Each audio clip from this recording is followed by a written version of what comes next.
Hi, I'm Bernie Sanders. Do you believe that Donald Trump is a fascist? I don't like using those words, but clearly he has a strong tendency to authoritarianism and to undermining American democracy. Look, this is a guy who provoked an insurrection in January 6, 2021, to prevent, and the first time in American history, a peaceful transfer of power. Trump is an authoritarian, does not believe in the rule of law, and for 100 reasons is unfit to be president of the United States. Look, he is an author, call it what you want. This is a guy who does not believe in democracy, who is trying to divide us up. You can describe him as a fascist. You can describe him as an authoritarian. But to my mind, and what I focus on, is what's happening to the working class in this country. You may recall just a few weeks ago, Donald Trump did his photo opportunity at a McDonald's. All right? He loves McDonald's. Great. But he's asked the question, do you think we should raise the minimum wage to a living wage so that people at McDonald's and millions of other workers don't have to live on starvation wages? He ducked the question. Now, how does it happen that a billionaire cannot support raising the minimum wage from $7.25 to a living wage? For a billionaire to force people to be working for 9, 10, 11 bucks an hour is absolutely absurd. And if I could add, I'm in Erie, Pennsylvania right now. He was here a few weeks ago. And he gets up there and he does his rally and he meanders. And he says, you know, overtime pay. When I was in private business, I did everything that I could to avoid paying people time and a half overtime. I would hire other workers so I didn't have to pay overtime.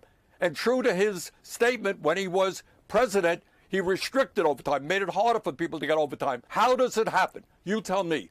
That a billionaire hanging out with billionaires, supported by the richest guy in the world, cannot support time and a half overtime for millions of working people. And really, you're talking about the messaging here, Senator. So let me ask you about that very topic. Vice President Harris started her campaign calling Donald Trump weird, saying she wanted to restore joy to politics. Obviously, a shift now, casting Trump as a real threat to democracy. Do you think that Kamala Harris is giving voters enough reason to vote for her instead of just against Donald Trump? Well, that's a great question. Look, protecting American democracy ain't nothing more important than that. Protecting a woman's right to control her own body, which Trump opposes, nothing, to me, enormously important. The fact that Donald Trump thinks that climate change is a hoax, in opposition to what every scientist who has studied the issue believes, is also of enormous importance. But if you're asking me, do I think there should be more focus on economics, on the fact that over the last 50 years there's been a massive transfer of wealth from the bottom 90% to the top 1%, to the fact that 60% of our people are living paycheck to paycheck, while the billionaire class has never had it so good, while Donald Trump wants to give even more tax breaks to billionaires. You talked a moment ago with Vance about their idea to eliminate all federal taxes. This would be the biggest transfer of wealth in the history of this country. It would mean the billionaire class, the millionaires, no longer pay a nickel of taxes. But you go to the grocery store, you go and you buy a refrigerator, you're a working class person, prices are going to soar. The idea that you eliminate all taxes, replace them by a tariff, is insane economics. It will hurt desperately poor people and enrich the very rich. And there is a reason why in Trump's campaign, you got 3 billionaires pouring hundreds of millions of dollars to make sure that he's elected. They no doubt think it's a great idea that they don't have to pay any more in taxes while we don't raise the minimum wage to a living wage. Well, that was going to be my follow-up question. So now we can move on to my next question, which is about the Middle East. Of course, as you know, as we track the developments in the Middle East, Israel launched retaliatory strikes against Iran on Friday. I spoke with one of the leaders of the Uncommitted National Movement in Michigan. Of course, that's the group that led hundreds of thousands of primary voters to cast ballots against President Biden in the primary, a protest vote for his handling of the war in the Middle East. She told me that she was not voting for Kamala Harris or Donald Trump. Take a look. I'll get your reaction on the other side. Frankly, Vice President Harris' unwillingness to adopt a more humanitarian policy, she hasn't earned my vote. It seems the signal that we've gotten from her and her campaign is that she is willing to risk battleground state like Michigan by continuing to alienate young people, Arab Americans, and Muslim. Senator, what is your message to this voter, to voters like her? And are you concerned that this issue could cost Kamala Harris Michigan? Well, Layla, I have to tell you, and I've said this a million times, I strongly disagree with their policies on Gaza. Israel, of course, had a right to defend itself against the horrific terrorist attack from Hamas on October 17th. But they have now gone to war against the entire Palestinian people. 42,000 dead, 100,000 wounded, the destruction of all of Gaza, and now starvation of children. So my own view has been that the United States should not continue to provide financial aid or offensive weapons to Netanyahu's right-wing extremist government. Senator, it's an honor to have you this morning. Thanks so much for joining me. Thank you. I think, look, the average American is angry. They're seeing the very richest people in this country becoming richer, while 60% of our people are living paycheck to paycheck. Over the last 50 years, wages have been stagnant. And what I think ordinary Americans are saying is, you know what? What about an economy and a government that works for all of us, not just the 1%?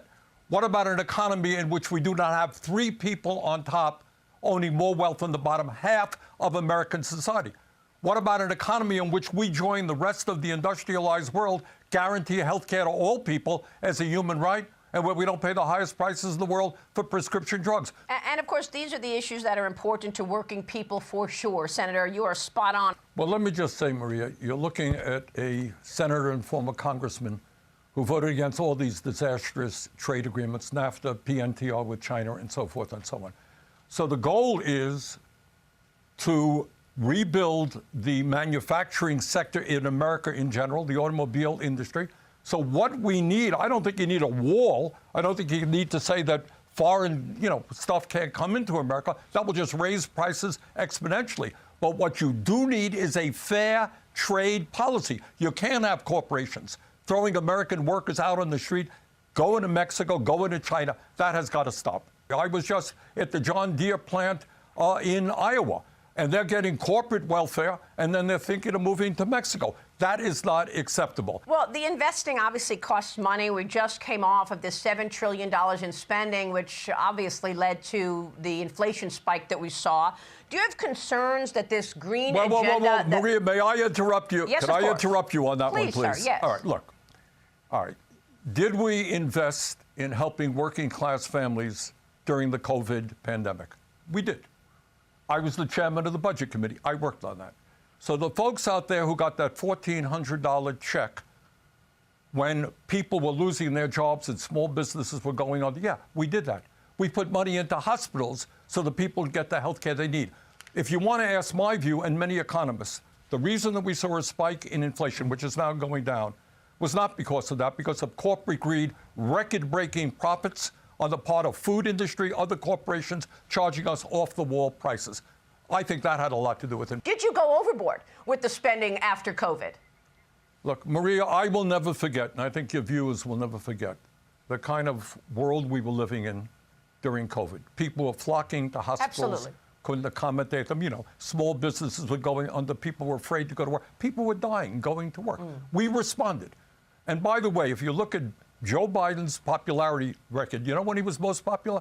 It's after we passed the American Rescue Plan. We saved childcare, we saved hospitals, we saved colleges. So I don't apologize. But to your point, take a look at the kind of profits that are in the food industry, in the oil industry. They've been raising their prices exponentially and ripping off the American consumer. But I guess my point here is that do you have concerns that the climate change agenda, the Green New Deal, the green agenda, which is such a priority for you and so many Democrats, is really not aligned with where the American people are, who are more worried about making ends meet, inflation, immigration, economy? Good. All right, fair question, Maria. But let me turn it around on you. And what we have got to ask ourselves, having seen what went on in Florida recently, right? What went on in North Carolina, the forest fires that we have seen, the droughts that we are seeing. In my own state of Vermont, we're seeing more weather disturbances than we've ever seen. Despite Donald Trump thinking that climate change is a hoax, it is not a hoax. The entire scientific community understands that if we do not, Maria, get a handle on climate change with the whole world, you know what? I worry very much about the planet that our kids and future generations are going to be living in. Critics say, Senator, that one issue with Kamala Harris is that they're just unclear as far as what her principles are, where she stands on all of these important issues. For example, she has long said that she would ban fracking, and then she said she wouldn't ban fracking. She said she was for Medicare for all, and then she says, no, I'm not for Medicare for all. Then she said her values haven't changed, and she wouldn't do anything different than Joe Biden did. So I guess I ask you, do you believe Kamala Harris has changed? Will she agree to fracking? And if she does agree to fracking, is that a betrayal to you? Well, I wouldn't use the word betrayal. People's points of view change. Look, as I've just indicated, I think we have to work with the entire world to save the planet for our kids and our grandchildren. And I think what's very dangerous, is Donald Trump thinking climate change is a hoax. No scientist agrees with him. In terms of Medicare for all, look, let me be very frank. I think our current system is broken, dysfunctional. Its goal is to make billions in profits for the drug companies and the insurance companies, while millions of people can't afford the health care they need. That is my view. That is not Kamala Harris's view. She supports the Affordable Care Act. You've been urging President Biden to not send weapons to Israel for this war. And to those people who are supportive of those weapons to Israel, they want answers. So I guess, how do you answer those people who say it was Israel that was attacked on October 7th, and they are retaliating for this? They're defending itself. And you're saying stop sending the weapons in the middle of Israel's fight for literally their survival. Okay, Maria, let's be clear. The issue is not whether Israel has a right to defend itself. It does.